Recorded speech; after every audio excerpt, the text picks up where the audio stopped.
So hi and welcome back to this another episode with me Arshi. I hope you guys are doing good. और इस video में हम बात करने वाले हैं ऐसे MBA कॉलेजेस के बारे में जिनमें एडमिशन तुमको नहीं लेना चाहिए. Yes, you're listening it right.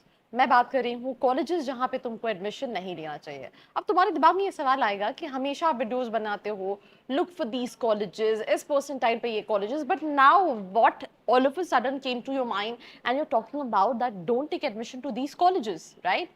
Are you really going to name these colleges? That I'm going to discuss in this episode, so let's start.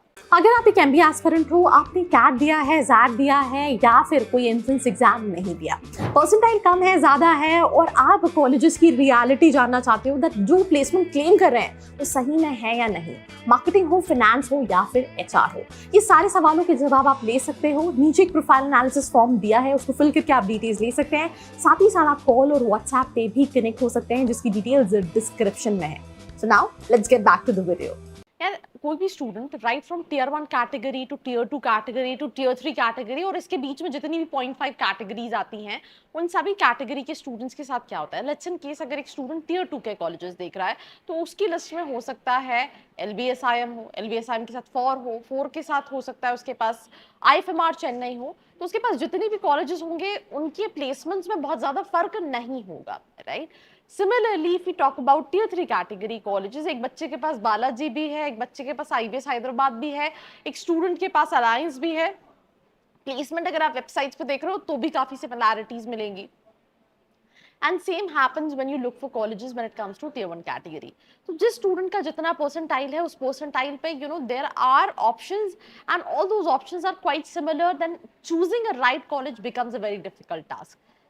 हम टॉपिक पे तो डेफिनेटली आएंगे, बट अगर आपको कंफ्यूजन है, मेरा आप अगर कंफ्यूज हो among few colleges, you want to know that इनमें से कौन सा सही है, नीचे फॉर्म का लिंक है, नंबर है, कॉल करके आप डिटेल्स ले सकते हैं. Now coming back to this episode that कौन से कॉलेजेस में एडमिशन नहीं लेना चाहिए, जिसमें सबसे पहला कॉलेज है इन्फ्लेशन प्लेसमेंट्स में काफी ज्यादा होता है, राइट. कुछ कॉलेजेस है लेट्स इन केस उनका 7 लाख का एवरेज पैकेज उन्होंने 8.5 लिख दिया. मुझे लगता है चलो इतना भी कंसिडरेबल है बिकॉज 1-1.5 लाख रुपए ठीक है, हाईएस्ट पैकेज या कुछ बाइफरकेशन हो गया. बट वो कॉलेजेस जो पूरा ही स्टूडेंट्स को बेवकूफ बनाते हैं. अब एग्जाम्पल के तौर पे किसी कॉलेज की वेबसाइट पर लिखा होगा 14 लाख का एवरेज पैकेज, तो वहां पे डेफिनेटली 80 परसेंटाइल वाला स्टूडेंट भी 85 परसेंटाइल वाला स्टूडेंट भी उस कॉलेजेस में अप्लाई करेगा बिकॉज वो वेबसाइट पे क्या देख रहा है कि इस कॉलेज का एवरेज पैकेज कितना है, 14 लाख का है. पर वहां पे 30% वाले स्टूडेंट्स भी जा सकते हैं एंड इन रियल उनका एवरेज पैकेज 14 लाख का नहीं है. देन इन दैट केस मुझे लगता है ये तो एक सीधा धोखेबाजी तरह का हो गया कि आप देख के कुछ और गए और वहां जाके पता ये चला कि ऐसा कुछ भी नहीं था. तो इन्फ्लेशन थोड़ा बहुत कंसिडरेबल है, सब कॉलेजेस करते हैं, बट ओवर इन्फ्लेशन, राइट, जहां पे लेट्स से आपका एवरेज पैकेज 7 लाख का है और आप क्लेम कर रहे हो कितना, 14 लाख का, यहाँ पे डिफरेंस है. मैं इसका एग्जांपल देती हूँ. इस साल SCMHRD पुणे ने 25 लाख का एवरेज पैकेज वो क्लेम करते हैं और कई सारी इंस्टाग्राम पेजेस पे स्टूडेंट्स ने अनोनिमसली पोस्ट किया कि 12 लाख, 13 लाख, 14 लाख की कंपनीज आई हैं. अब आप सोचो कॉलेज जो 25 लाख का एवरेज पैकेज क्लेम करो और वहां पे काफी सारे बच्चों को 14-15 लाख का पैकेज मिल रहा है, तो इसमें आई थिंक 10 लाख के प्लेसमेंट का फर्क है. ये इसलिए एग्जांपल भी दिया. वैसे आई एम नॉट सेइंग कि SCMHRD जो है वो बुरा कॉलेज है, बट इस साल ड्यू टू रिसेशन प्लेसमेंट में थोड़ी प्रॉब्लम रही है with a lot of colleges, but still why I'm saying this particular thing कि इतना ज्यादा inflation is wrong, right? अब इस inflation का सिंपल सा रीजन ये भी है कि हर साल कॉलेजेस क्या है, फीस बढ़ा रहे.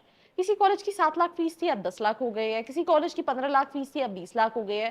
तो अगर वो 20 लाख फीस बढ़ा रहे हैं और एवरेज पैकेजेस तो इंक्रीज हो ही नहीं रहा, I don't think so you should consider even that kind of colleges जहां पे फीस बहुत ज्यादा तेजी से ओवर हाइप्ड तरीके से बढ़ रही है. तो पहले colleges which show too much of inflation when it comes to their packages, right? You should definitely not look for these colleges, right? Second category of colleges, again, they're increasing their fees like anything, right? आप 22 लाख, 23 लाख, 24 लाख रुपए invest कर रहे हो to get an average package जो उनकी website पर 12 लाख रुपए लिखा है और वो 12 लाख भी नहीं मिलता है, राइट. आई थिंक आप मेरा कहीं ना कहीं अंदाजा या फिर हिंट समझ गए होगे मैं किन कॉलेजेस की बात कर रही हूँ. So second category of colleges जहाँ पे मुझे लगता है आपको एडमिशन डेफिनेटली नहीं लेना चाहिए. तीसरी कैटेगरी के कॉलेजेस, बिकॉज हर बच्चा, ट्रस्ट मी ऑन दिस, अगर मैं यहाँ पे अपनी स्क्रीन दिखा पाऊँ कितने स्टूडेंट्स ने ये फॉर्म फिल किया है दैट मुझे 100% प्लेसमेंट कॉलेजेस चाहिए, which is I think something जो मैं अपनी हर वीडियो में बच्चों से कह रही होती हूँ दैट 100% जैसा कुछ भी नहीं होता। तो वो कॉलेजेस जो फेक कंपनीज, फेक रिक्रूटर्स को डिस्प्ले कर रहे होते हैं रिक्रूटमेंट फर्म्स में। दूसरी चीज कि बहुत ज्यादा 100% प्लेसमेंट को प्रमोट कर रहे होते हैं कि हर बच्चा 100% प्लेस, हर बैच का 100% प्लेसमेंट जो है वो कहीं ना कहीं रहा है, जिसकी वजह से भी एक स्टूडेंट जो है वो गलत डिसीजन ले लेता है, राइट। तीसरी कैटेगरी तो हमने डिस्कस कर ली। Last but not the least जो कैटेगरी है, जो मुझे लगता है बहुत इंपॉर्टेंट कैटेगरी है, ये मैंने इससे पहले भी ये वाली सेम वीडियो एक बार बना चुकी हूँ, उसमें ये कैटेगरी एडिट नहीं थी। ये वो कैटेगरी के स्टूडेंट्स हैं जो कॉलेजेस हैं जो एडमिशन के टाइम पे तो बच्चे को थोड़ा सा लीनेंट है तो वो ले लेते हैं, क्योंकि उनको पता है बच्चा 10 लाख की फीस देगा। बट जब प्लेसमेंट की बारी आती है तो बच्चे से ये कहते हैं यार तुम्हारे कॉम्स अच्छे नहीं है, that's why we are not able to give you placement.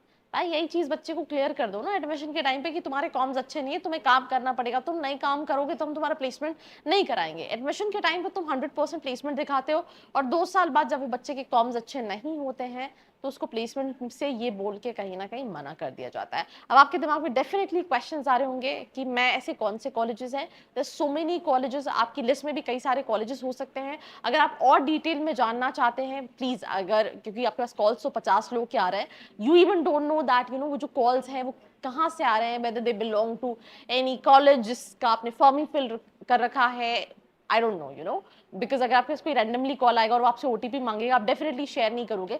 But आप एक 10 लाख का इन्वेस्टमेंट, 15 लाख का इन्वेस्टमेंट एक ऐसे कॉल की बेसिस पे डिसाइड कर रहे हो जिनको आप जानते भी कहीं ना कहीं नहीं हो। आपको कहीं भी हेल्प लगती है, do reach out to the description box, share this video with all your friends who may need it. ऐसी वीडियोस के लिए follow for more. I hope you like this video. For more such videos, keep watching our channel. And do not forget to like, share and subscribe.